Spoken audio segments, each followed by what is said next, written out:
Welcome into the 615 Sessions podcast. News Channel 5's own John Burton and Emily Proud of WKRN News 2 are our guests today. JB was just telling us that it's coming up on 10 years for him at News Channel 5.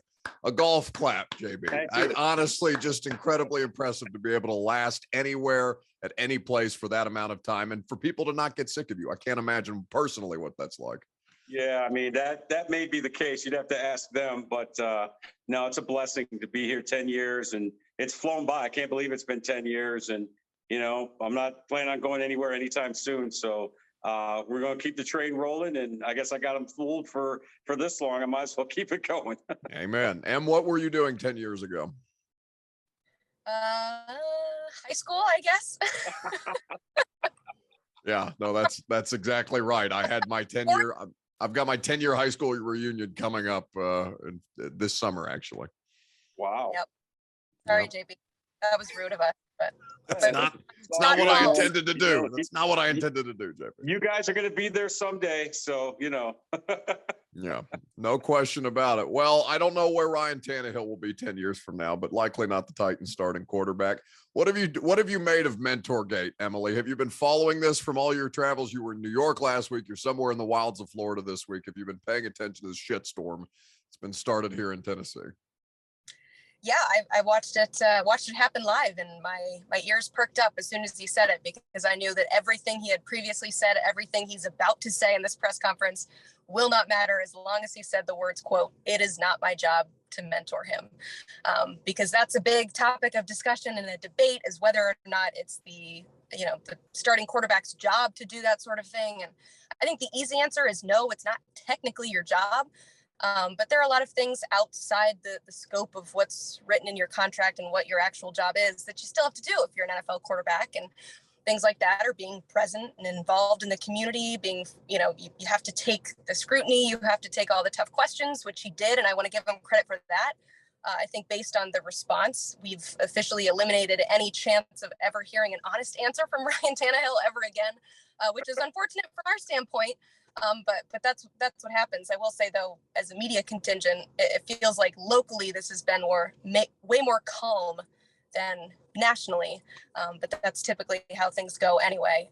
But yeah, I mean, it is a gate. It is something that's going to continually be talked about as long as those two are in a quarterback room together. It made me so happy, JB. It made me so happy for everybody who's ever sent me a bitchy tweet about the why don't people talk more about the Titans on First Take? Why don't they discuss the Tennessee Titans on national television? Here is your national television. I hope that everybody who's ever sent any of us a message to that effect, enjoy it, because the three of us and everybody else who works here locally, we know what's going on. We talk about the team. Apparently that's not good enough for a contingent of the population. So I'm very much relishing all of this right now. I'll be honest with you.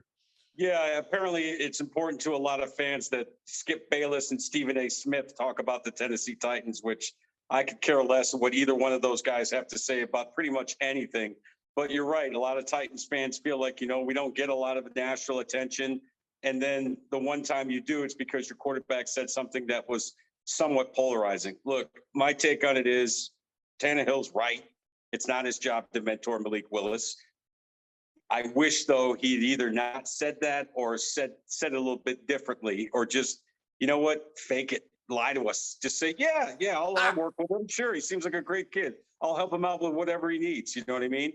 But I'm with Emily. I admire the honesty in his press conference. I mean, he really opened up about what he's gone through since losing that Cincinnati playoff game. And then you have that to go through. And then all of a sudden you find out that, your team just drafted possibly your eventual replacement. So I understand what a tough place he's in. But like I said, I don't really have a problem with him feeling like it's not my job to mentor Malik Willis. I just wish he hadn't said it. But at the end of the day, he's right.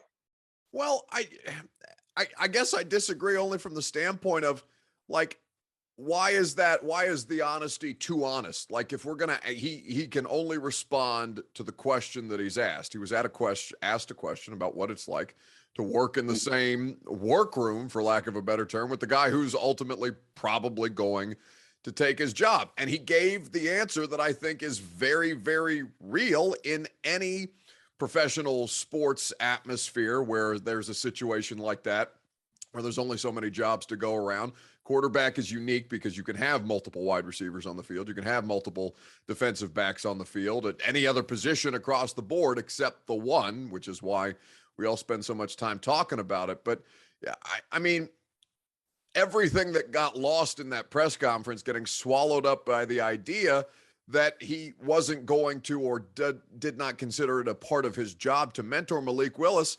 Literally the half of the sentence afterwards where he says, if he learns things from me along the way, great. That's it's not mentorship in its full effect, but like, I feel like people don't necessarily understand what it is to be a mentor. Like, that's a very, very involved process. You have to also want to be mentored by whomever individual is in a position like Ryan Tannehill is. We have no idea, but this is of course going to continue because Malik Willis, as soon as they let him see the media light of day, we're going to ask him about it again, because this is why, I mean, you know, it's the whole thing, JB. Well, Buck, here's where I come out on it. It's just not a good look. And for Ryan Tannehill, you know, okay, you throw the 3 interceptions in the Bengals game. You're largely responsible in many people's eyes as to why the Titans did not win that game. Then, you know, the day of the exit interviews, you're nowhere to be found. Then the first time the team is able to get back together and work out together, you're nowhere to be found. You're the starting quarterback. You're supposed to be the leader of this team. So you're going from those 3 not good looks to a 4th not good look by saying, even though I agree with him, that it's not my job to mentor Malik Willis. He just could have worded things a little bit differently, is I think is the point I'm trying to make. But sure, you know, on the surface, right? It's because, listen, Malik Willis is going to have a head coach, an offensive coordinator, and a position coach. He's going to get all the mentoring he needs. And if he's smart, he'll you know, kind of be Ryan Tannehill's shadow. And I don't think Ryan will mind all that much if he does that. But you are right. And when you say, you know, it's not, you know, he doesn't have to hold his hand and say, all right, we've got this, and this. You got it, Malik? Are you good? You know, because Ryan Tannehill's got his own stuff to worry about, you know, being the starting quarterback of this team and trying to redeem himself for the way last season ended, et cetera, et cetera. So it's just, for me, it's just semantics. And it just, when you see those words in print, right? Ryan Tannehill said, quote, "It's not my job to mentor Malik Willis." You look at it, you're like, whoa, what's this guy's problem? But you're right. The other half of that sentence was, if he, you know, if he learns with me through example, if he emulates what I do, he should be fine. But we've seen this before, right? It's, you know, Brett Favre said the same thing about Aaron Rodgers. Nobody batted an eye. In a roundabout way, Eli Manning kind of said that about Daniel Jones a few years ago. This is not uncommon for veteran quarterbacks when young quarterbacks come into the National Football League. Not at all. And I guess to JB's point, like, I mean, we've never asked him about mentoring Logan Woodside. I'm sure he would have given us the exact same answer. But like, just a general series of PR missteps this offseason, whether it's, you know, the post, the Celsius post, right? The picture's taken in March. It gets posted, though, from his accounts on the first day of voluntary offseason stuff where he's not there. It just little things, an accumulation that boiled over with this Malik Willis thing that I think I understand JB's larger point. Yeah, it's reminiscent of this entire offseason so far, which has been bad optics after bad optics after bad optics. And it's also, you know, kind of a prerequisite and a little preview to what we're going to see this entire season, which is scrutiny with every single throw he makes, with every decision that he makes on the football field.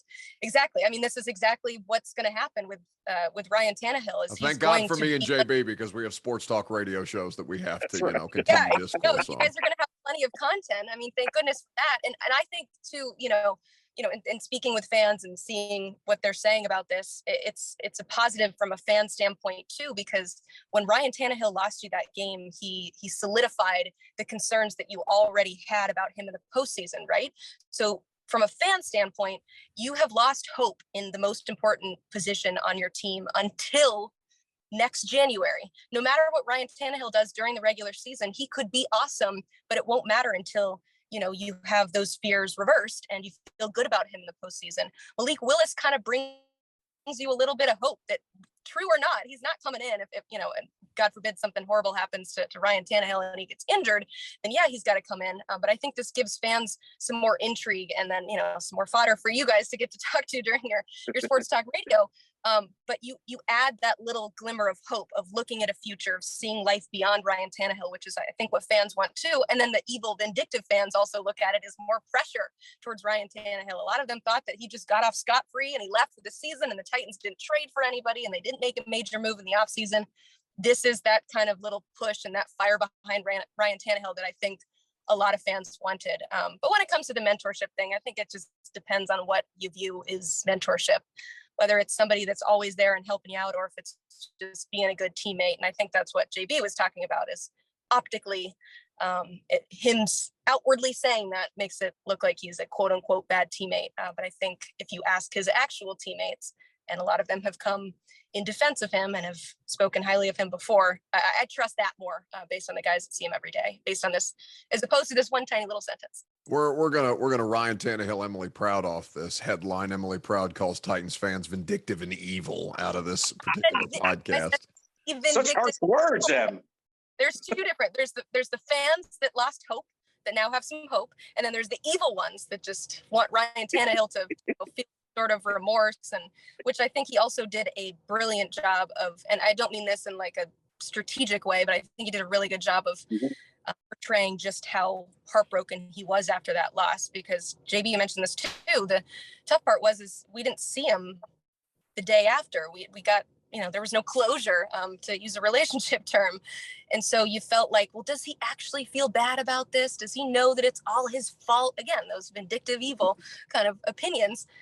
And so it was good to have that closure from a standpoint of, guys, it took me a long time to get through this. I was in a really dark place. I had to seek help. And so you felt like you're able to kind of close the chapter of, all right, we get it. He's upset about it. He feels what we feel. If we're in this kind of mob. I was going to say that because that's, you know, because that's what we as fans, that's what we want, right? We want these athletes to feel as bad as we do. Like when the Yankees or the Giants lose a big game, I want them to feel as horrible as I feel. And I think that's what Titans fans wanted too. So hopefully that, as you said, Emily, hopefully that provided the closure that a lot of these Titans fans needed. Well, yeah, I don't understand why there's such a gulf as far as the disconnect between, okay, Titans fans, I mean, everybody, we were all there, right? It's as tense and as upset and as catastrophic a loss as I've been in person to witness. And it permeated everything this offseason, everything these last couple of months, everything up until they drafted a new quarterback or AJ Brown got traded and they had something else to bitch about, right? Like, why though would people not assume, for the same reasons that they feel so wretched about how that season ended, would the person who is most responsible for how that season ended, with 70,000 people staring at him while he screwed it up, why would he not feel as bad, if not substantially worse, than everybody who's complaining about this? Who, yeah, listen, you spend money to go to a football game. It's a lot of money to go to a playoff game. Like, we all get it, right?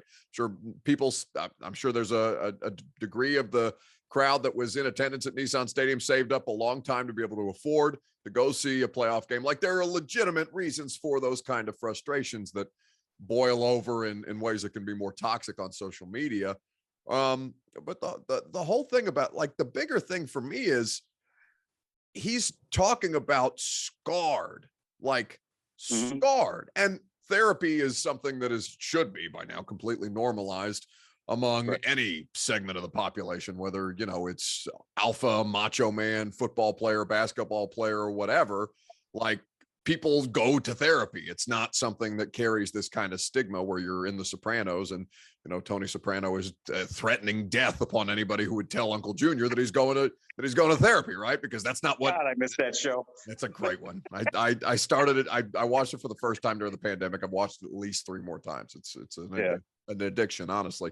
But from my standpoint, I'm going to be watching how he handles big moments now because of those mental frailties that he has disclosed to us, because it's a performance business. And I appreciate his honesty in those moments, but it is going to be held as much against him if he shows any signs of that trickling into what he does for a living. And guys, I just feel like it's collective, not only Ryan Tannehill. Remember J-Rob at the NFL Combine? Guy was holding back tears because I think this team and this organization knows we blew it. This was our golden opportunity. We won 12 games. We got, we survived Derrick Henry being out for 2 months. We had home field advantage. We were the number 1 seed. All we had to do was win 2 home games, and we were at least going to have a shot to be 4 quarters away from that elusive championship. And they know, I think we know, that window is still open, but it's closing. And you look at what's happened around the AFC this offseason, the arms race that you and Buck, you and I have talked about a few times. They know that window is closing. And I think that everybody involved knows, wow, we blew it. That was a golden opportunity. It was all right there for us, and we let it slip through our hands. And I think what Tannehill went through, and again, thinking about, J-Rob getting so emotional at the NFL Combine when we talked to him, I think that's all encompassing in just how this organization feels and how horrible they feel about blowing that game against Cincinnati. I want to say, I like the humanity of all of it. I mean, you mentioned John Robinson having that reaction. I feel like a lot of times when you talk to both John Robinson and Mike Vrabel, they can tend to be a little stiff when it comes to these topics where they say, we're just looking to the next game, or we're putting that in the rear view. And so again, that closure thing, it felt good to kind of have that moment where you felt like, again, Buck, you didn't need it, right? I mean, you should assume as a normal human being that they pour their life into this. Of course, they're going to be upset when they fall short, and not just fall short, but fall short in the way that they did. And then watch the team that beat them, that stole a game from them here, go on to the Super Bowl. I mean, you don't have to be a genius to realize that they're going to feel some sort of pain, but it feels good to hear it out loud. And I think that's why you were left wanting more after Ryan Tannehill at the end of the season, because you never got that public acknowledgement. And now you know that clearly that this is something that he's been fighting with over the last few weeks. But, to what you were saying too, Buck, I think with the stigma that's hopefully going away, you kind of not are bringing it back, but a reminder that this is why these guys with these platforms and the macho mans or stuff are afraid to speak about it, because it can be seen as a weakness. Because I don't think that you're unique in thinking that. You didn't create this random thought. I think a lot of fans are like, whoa. Is he going to be having trouble if there's, some sort of adversity that they face this season, despite the fact that we saw a record amount of adversity that Ryan Tannehill faced this season, and they still ended up with the 1 seed. So you got to put both of those things into consideration. If anything, I'm happy that he sought help, because it sounds like it was something that he would have carried with him into this upcoming season if he didn't find a solution for it or find a way to manage it. And if anything like that, that's what therapy is. You can't make all the bad thoughts go away. You just have to figure out how you're going to manage them and how you're going to use it as fuel. And so I feel better about the fact that hopefully he has those tools now when he does face adversity. And now he's got that little fire under him with Malik Willis in the room. And so I feel better, honestly, about his ability to manage some of those tough situations rather than worse, I guess, and knocking him for it and using it as potentially, a negative. I bet he walked away from that press conference feeling like he gave everybody everything that they wanted, right? Talked about, what the offseason has looked like, explained everything that needed to be explained, gave us the fodder on the quarterback thing, but it's a real and honest answer. And then turned around and he's dragged. I mean, CJ Gardner-Johnson, he's a DB in the league. He's been on a couple of different teams, but Kyle Pitts, like other athletes across football are reacting to this and saying, I hope you lose your job for this. It's crazy. It's craziness. And so, to your point, we're never going to get another publicly honest moment from this guy ever again. He's not done it in a decade of football. Ryan Tannehill, for all the different things that he's been through in Miami, he's been through this kind of scrutiny before and been buried with this kind of scrutiny before, so much so that he had to take a backup role here in Tennessee and kind of restart his career. So it's not new ground that we're treading, but that I guess is my larger frustration with this. Nothing outside of the performance. I mean, there are things that matter outside of the performance, but the performance is what allows them to be in these places and have these platforms and all of these different things, right? And if you don't perform, we'll find somebody that if you don't perform, we'll find somebody that does. But just for the sake of having genuine conversations with these guys, and maybe that's just running it through our prism, because it's impossible to have a conversation with Ryan Tannehill, right? We're never gonna even in a locker room setting, like that's not people. I don't think people understand that. There are times when we talk to the quarterback, and for the most part, those are the times that you interact with the quarterback. The thing that's been missing through all of the virtual stuff and pandemic, caused ripple effects from pandemic related workplaces and things like that, is there is no connection between us, the people that we cover, and that being used as a way to convey who these guys and girls are, depending on what sport you cover, to people en masse. And, you're going to have, they're figuring that out, right? Draymond Green is getting ejected out of game one of the Grizzlies Golden State Warriors game to go home, not to do a media availability, tape his podcast for Colin Cowherd's podcast network, and probably recoup the fines and sponsorship dollars off the podcast and saying, bleep all of you. I'm going to do this myself because I'm not going to let you twist this thing. It's an overcorrection. And, maybe I'm just talking about it that way because I fear that it's going to make me completely irrelevant in the very, very near future. But also, like, it removes any kind of dialogue between all three of these parties: fans, player, media. Yeah, and I want to go back to something Emily said about the fans a little while ago. She's 100% right that they're evil and vindictive. That's what she said. I mean, but most normal fans would think, after a tough game, what's that, Em? I said that's what he's going to clip from our conversation is just me saying. That's right. Yeah, that's right. But, they're unfortunately, right, normal fans would say, oh, yeah, man, Tannehill or the team's got to feel terrible about losing that big game. But we all know this. I think there are a lot of fans out there that feel like, oh, he doesn't care. He makes millions of dollars a year. He's going to go home in his beautiful luxury car to his beautiful family and his beautiful house. I'm the fan. I'm the one that's feeling this. I can't talk trash to my other fans tomorrow because my team lost, right? I mean, that's just fans. Fan is short for fanatic. We all know that. We're all sports fans. That's why we're doing this. That's why we're sitting here doing this today and doing what we do for a living. And, for some, there are a lot of delusional fans out there. Listen, I used to work in Pittsburgh, Pennsylvania. I know a thing or two about delusional sports fans, okay? I mean, that's just some of the mentality it is. But you're right. Hopefully, now that the pandemic has died down a little bit, we will be able to get back in the locker room and kind of build some of these interpersonal relationships with the athletes we cover, so you can get a better understanding of where they're coming from. So that if a fan says, oh, so-and-so doesn't care, you can say, no, listen, I talked with him the other day or her the other day. He feels real bad about X, Y, or Z, or she feels real bad about X, Y, or Z, and he or she wants to, redeem themselves, that kind of thing.